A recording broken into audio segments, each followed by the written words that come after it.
महिला दिनाच्या सगळ्यांना खूप खूप शुभेच्छा। आज 50 वर्ष झाले, आज आपण महिला दिन साजरा करतोय। 50 वर्षापासून महिला दिन साजरा करतोय। 75 मध्ये युनायटेड स्टेटने महिला दिनाला मान्यता दिली आणि तेव्हापासून भारतामध्ये आपण महिला दिन साजरा करतोय। 1908 मध्ये अमेरिकेच्या न्यूयॉर्क शहरामध्ये 15,000 महिला रस्त्यावर आल्या होत्या। त्याच्यानंतर त्याच धर्तीवर रशियामध्ये सुद्धा जवळजवळ महिलांनी कामबंद आंदोलन केलं होतं। कामगार महिलांनी संप पुकारला होता आणि सम्राट निकोलसच्या नाकीनं आणले होते। या सगळ्या धर्तीवर महिला दिन साजरा व्हावा, महिलांचा हा जो लढा आहे या इतिहासाला कुठेतरी उजाळा मिळावा म्हणून हा दिवस 8 मार्च हा महिला दिन साजरा व्हावा म्हणून क्लारा झेटकिनने 1910 मध्ये जी परिषद झाली होती न्यूयॉर्क शहरामध्ये कोपनहेगन मध्ये, तर त्या ठिकाणी तिने काय केलं होतं, हा प्रस्ताव मांडला होता आणि 17 देशांनी तिला पाठिंबा दिला होता।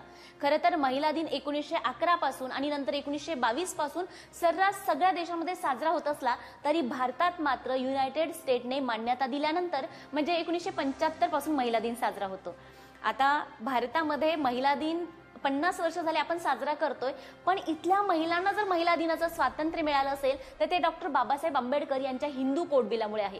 कारण महिला दिनाच्या किंवा महिलांच्या ज्या मागण्या होत्या, आंदोलनकर्त्या महिलांच्या काय होत्या, पुरुषांच्या बरोबरीने आम्ही काम करतोय तर मग पुरुषांच्या बरोबरीने आम्हाला वेतन सुद्धा मिळायला हवं। दुसरी मागणी ही होती की आम्हाला मालक मन मानेल तितके तास कामाला लावताय तर हे चालणार नाही, आमच्या कामाचे 8 ते 10 तास कामाचे ठरवून द्यायला हवे आणि आम्हाला मतदानाचा अधिकार हवा। भारतातील महिलांना हे अधिकार डॉक्टर बाबासाहेब आंबेडकर यांच्या संविधानामुळे मिळालेले आहे, हिंदू कोडबिलामुळे मिळालेले आहे। एखादी घटस्फोटित असेल किंवा एखादी विधवा महिला असेल किंवा आई वडिलांकडून ती विभक्त झालेली असेल, नवऱ्याकडनं विभक्त झालेली असेल तरी सुद्धा तिला वडिलांच्या संपत्तीत, नवऱ्याच्या संपत्तीत वाटा जो मिळतो तो हिंदू कोडबिलामुळे। म्हणूनच म्हणते की आम्ही जो काही महिला दिन साजरा करतोय, महिला दिनाचा आनंद किंवा महिला स्वातंत्र्य मिळते ते हिंदू कोडबिलामुळे मिळते। आता आपण महिला दिन साजरा करताना ज्यावेळेस बघा 1975 ला आपण पहिला महिला दिन साजरा केला होता तेव्हा आपली थीम होती celebrate the past for the future planning, म्हणजे भूतकाळ साजरा करायचा आहे पण भविष्याच्या प्लॅनिंगसाठी साजरा करायचा आहे। तेव्हापासून आपण प्लॅनिंग करत आलेलो आहोत आणि या वर्षीची थीम आहे ॲक्सेलरेट द ॲक्शन, म्हणजे आता तुम्ही काम करताय त्या कृतीला वेग द्या, कामाला वेग द्या, चालना द्या। आता कामाला वेग द्या, चालना द्या म्हणजे काय, आपण काम चोखपणे करतोय पण त्याचा वेग आपल्याला वाढवायचा आहे। कारण ह्या देशामध्ये 50% महिलांची संख्या आहे आणि तसं पाहिलं तर देश अजूनही आर्थिकदृष्ट्या सक्षम नाही। आर्थिकदृष्ट्या सक्षम नाही असं मी का म्हणते, बघा जुने लोक म्हणतात जिच्या हाती पाळण्याची दोरी ती जगाला उद्धारी, पण महात्मा फुले आले आणि महात्मा फुले म्हणाले जिच्या हाती शिक्षणाची दोरी ती जगाला उद्धारी। आणि डॉक्टर बाबासाहेब आंबेडकर आले आणि ते म्हणाले तिच्या हातात शिक्षणाची दोरी दिली आहे पण त्याला जर आपण आर्थिक जबाबदारीची जाण दिली किंवा आर्थिक जबाबदारी जर महिलांच्या हातात दिली तर तिचा झोका योग्य दिशेने जाईल आणि अवकाशाला गवसणी घालेल। म्हणजे बघा त्यांनी त्यावेळेस सांगून ठेवलं की महिलांची आर्थिकदृष्ट्या महिला सक्षम असणं गरजेचं आहे। एवढंच नाही तर बाबासाहेब म्हणाले होते की बघा महिला म्हणजे तुम्हाला ह्या जर देशाची प्रगती बघायची असेल तर महिलांची प्रगती बघा। कारण या देशात तुम्हाला आज भारतामध्ये तुम्ही बघत असाल मस्त तुमच्याकडे वायफाय आलेले आहेत, मस्त रस्ते बघत असाल, बिल्डिंग बघत असाल, मोठमोठे व्यापारी, सुटापुटातले व्यापारी बघत असाल तर ते बघून आपल्याला प्रगती ठरवता येत नाही जोपर्यंत इथली महिला आर्थिक दृष्टीने सहभागी होत नाही, आर्थिक दृष्टीने सक्षम होत नाही तोपर्यंत देशाची प्रगती होत नाही। आणि आजही तेच झालेलं आहे। आज महिला कमवते पण आर्थिकदृष्ट्या ती खर्च करण्याचा अधिकार अजूनही तिच्यात नाही। बऱ्याचदा काय होतं, पेशंट म्हणून अनेक महिला माझ्याकडे येतात, मी तपासणी करते, अक्षरशः 1-1, 1.5 लाख पगार असतो अशा महिलांना, तपासणी करते। कधी कधी त्यांचे आजार किंवा सिम्पटम इतके तीव्र असतात की औषधांची नितांत गरज असते। औषधी लिहून दिल्यावर त्या म्हणतात की मॅडम मी औषधी उद्या किंवा परवा येऊन घेते, ह्यांना विचारते आणि मग घेते। म्हणजे 1.5 लाख पगार कमावणारी महिलेला आपली औषधी 1500 रुपयाची औषधी घेण्यासाठी जर परवानगी लागत असेल तर खरंच आपण आर्थिकदृष्ट्या निर्णयक्षम आहोत का?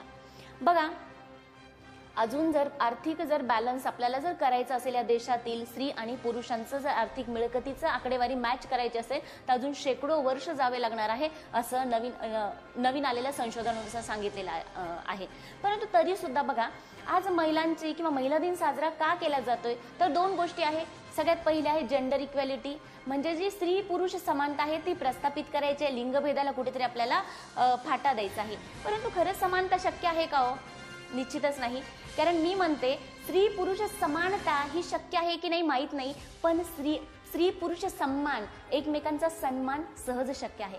कारण स्त्री पुरुष समानता का होणार नाही, कारण बघा स्त्री ही मुळातच पुरुषांपेक्षा कितीतरी अधिक पटीने स्ट्रॉंग आहे.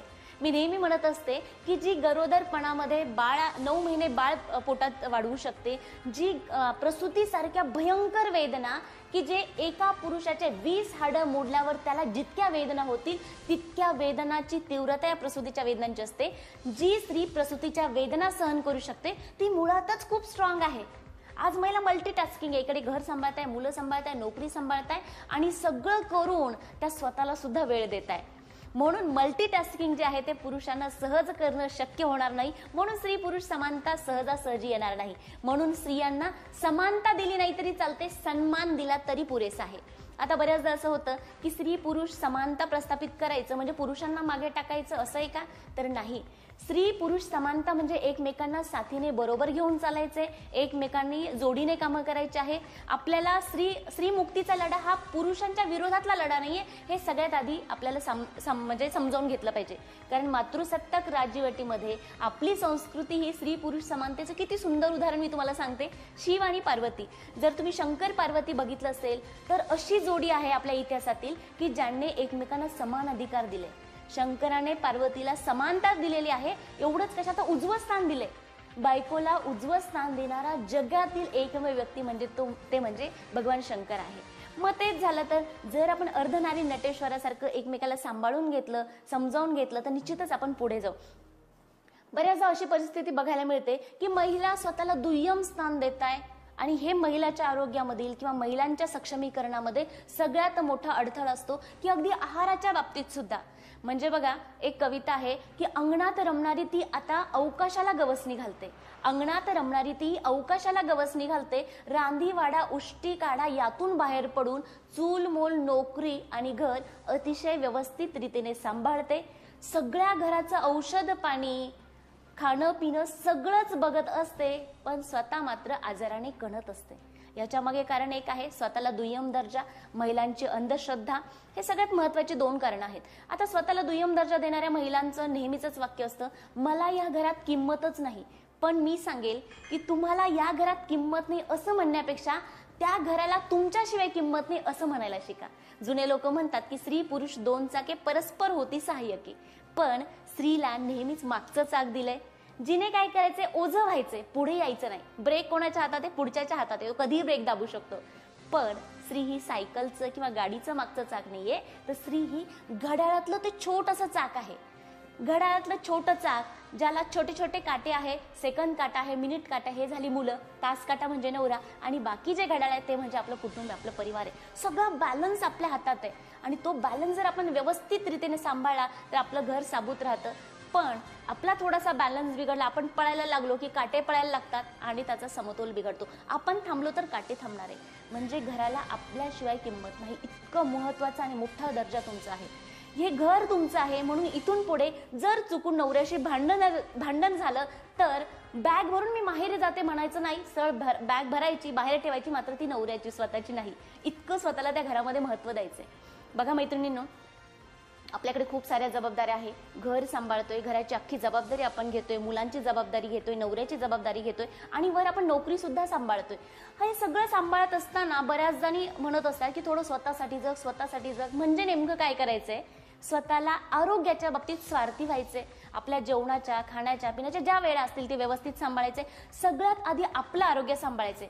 कारण हा घर सांभाळणारे खांदे जर मजबूत असतील तर निश्चितच त्या घराला काहीही होणार नाही, ते घर आनंदी आणि निरोगी राहील.